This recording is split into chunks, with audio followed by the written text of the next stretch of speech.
मित्रों नमस्कार, मैं आपका मित्र भूपेन ठाकरे स्वागत करता हूं अपने यूट्यूब चैनल जीएस मंथन 88 पे।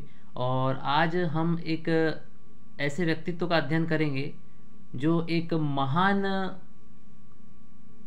पिता का पुत्र और एक महान पुत्र का पिता था। मतलब बीच में इसकी कहानी झूल रही है, जिसका नाम है बिंदुसार।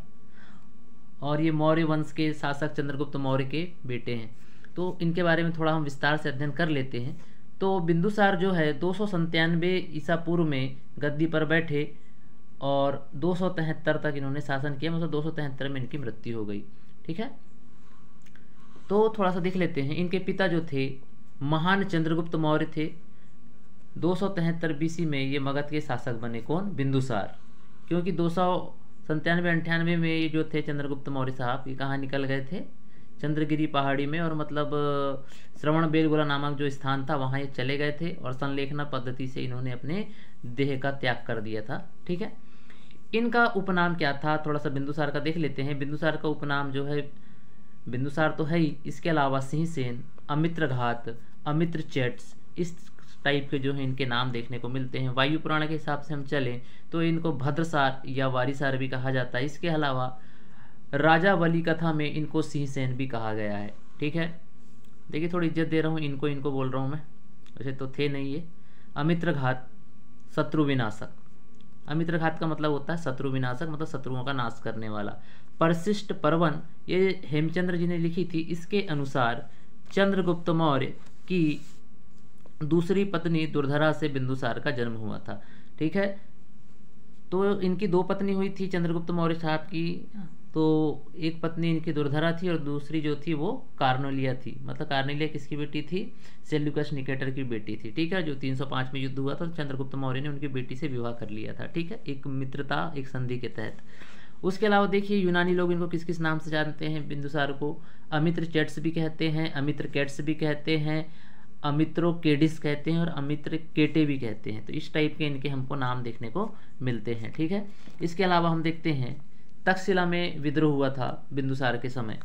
तो तक्षशिला के अमात्यों के विरोध में एक विद्रोह हुआ और उस विद्रोह को दबाने हेतु अशोक को भेजा गया था। किसको भेजा गया था? अशोक को। तो अशोक किसके पुत्र थे? सम्राट अशोक। सम्राट अशोक बिंदुसार के पुत्र थे। और बिंदुसार किसके पुत्र थे?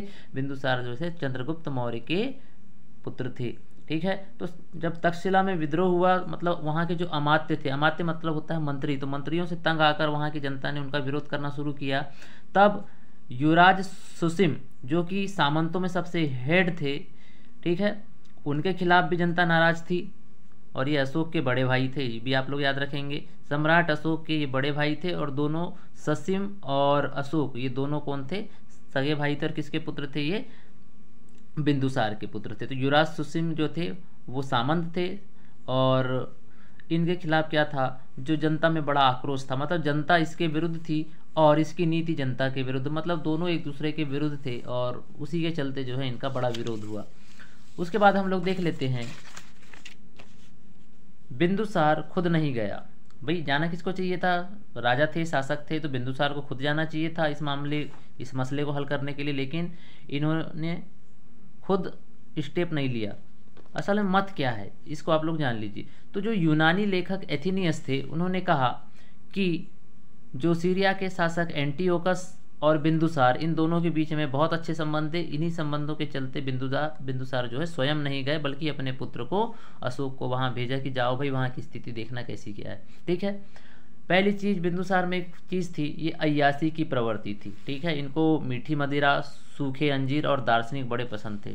ठीक, तो अय्यासी क्यों? क्योंकि पिता ने इनको विरासत में इतना कुछ दे दिया था कि अय्यासी करना इनके लिए एक स्वाभाविक सी बात हो चुकी थी। सब कुछ चंद्रगुप्त मौर्य जीत चुके थे, इसलिए बिंदुसार को ज़्यादा कुछ करना नहीं पड़ा, ज़्यादा मेहनत करनी नहीं पड़ी इनको। एथिनियस के अनुसार बिंदुसार ने सीरिया के शासक एंटीओकस प्रथम से मदिरा, सूखे अंजीर और एक दार्शनिक भेजने की प्रार्थना की थी। ठीक है, बौद्ध विद्वान तारानाथ के अनुसार बिंदुसार 16 राज्यों का विजेता भी था। ठीक है, स्ट्रोबो के अनुसार सीरियन नरेश एंटीओकस ने बिंदुसार के दरबार में डाइमेकस को राजदूत बनाकर भेजा। ठीक है, और इसे किसका उत्तराधिकारी माना जाता था? मेगास्थनीज का उत्तराधिकारी माना जाता था। स्ट्रैबो के अनुसार सीरियन नरेश एंटियोकस ने बिंदुसार के दरबार में डाईमेकस को राजदूत बनाकर भेजा था और ये किसका उत्तराधिकारी था? मेगास्थनीज। और मेगास्थनीज जो थे किसके दरबार में गए थे? वो गए थे चंद्रगुप्त मौर्य के दरबार में, ठीक है, जो कि सेल्यूकस निकेटर के राजदूत बनकर गए थे, ठीक है। तो इस चीज को आप लोग याद रखेंगे। फिर देखिए दार्शनिक की मांग तो इन्होंने किए थे, है ना, बिंदुसार जी ने, लेकिन बिंदुसार की बात नहीं मानी गई। क्यों दार्शनिक नहीं भेजा गया वहां से? दार्शनिक इसलिए नहीं भेजा गया क्योंकि सीरिया में जो था उस समय मानवीय गरिमा जो थी वो बड़ी महत्वपूर्ण मानी जाती थी, इसलिए किसी मानव को निर्यात नहीं किया जा सकता था, ठीक है ना।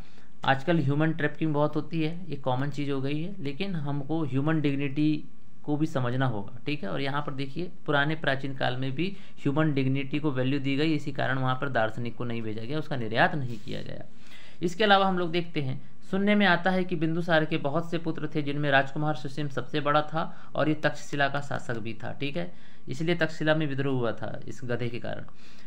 दिव्यदान ग्रंथ के अनुसार यह आजीवक संप्रदाय का समर्थक था। कौन? बिंदुसार। इस बात को आप लोग याद रखेंगे। और आजीवक संप्रदाय की नींव मखली पुत्र गोसाल ने रखी थी। आजीवक संप्रदाय था उस समय एक, तो उसकी जो स्थापना थी वो मखली पुत्र गोसाल ने रखी थी। चाणक्य के बाद बिंदुसार के मंत्री खल्लाटक व राधागुप्त बने। देखो चंद्रगुप्त मौर्य के भी ये मंत्री रहे चाणक्य जी, और चाणक्य जी किसके भी मंत्री रहे? चंद्रगुप्त मौर्य के पुत्र बिंदुसार के भी रहे। लेकिन बाद में जब इनकी मृत्यु हो जाती है तो खल्लाटक व राधागुप्त इनके क्या बनते हैं? मंत्री बनते हैं। और 273 बीसी में इसकी मृत्यु हो गई। 273 बीसी में आपके बिंदुसार जी की भी मृत्यु हो जाती है। यह अपने राजनीतिक संबंधों हेतु जाना जाता है, ठीक है। इसके राजनीतिक संबंध देखो भारत और मिस्र से भी थे, भारत और सीरिया से थे, ठीक है। तो कुल मिला के उस समय पश्चिम एशिया से भारत के संबंध बड़े अच्छे थे। आज तो थोड़े खराब हैं, लेकिन उस समय काफ़ी अच्छी स्थितियाँ थी। मिस्र का शासक फिलाडेल्फस टालमी था, ठीक है, और टालमी ने अपना राजदूत भेजा था अशोक के दरबार में। और अशोक किसका पुत्र था? बिंदुसार का। और अशोक का दादा कौन था? चंद्रगुप्त मौर्य। तो इस तरीके से थोड़ा सा हमको चीजें याद रखना पड़ेगा। एक पॉइंट और आप देख लीजिए, सुबंधु को सचिव बनाया था किसने? बिंदुसार ने। किसको? सुबंधु को सचिव बनाया था। इस बात को आप लोग याद रखेंगे। तो आज के लिए इतना ही रखते हैं, क्योंकि ज़्यादा कुछ है नहीं बिंदुसार के विषय में। लेकिन हमारे लिए जो कल का वीडियो होगा बड़ा महत्वपूर्ण होगा, क्योंकि वो एक ऐसे शासक के बारे में है जिसके बिना हम इतिहास की कल्पना नहीं कर सकते। मतलब हमारे अध्ययन का जो केंद्र रहेगा वो है सम्राट अशोक, द ग्रेट अशोक सम्राट। तो मिलते हैं नेक्स्ट वीडियो में। और आपसे एक विनती है कि आप प्लीज़ मेरे वीडियो को लाइक, शेयर और सब्सक्राइब जरूर करें। जय हिंद, जय भारत।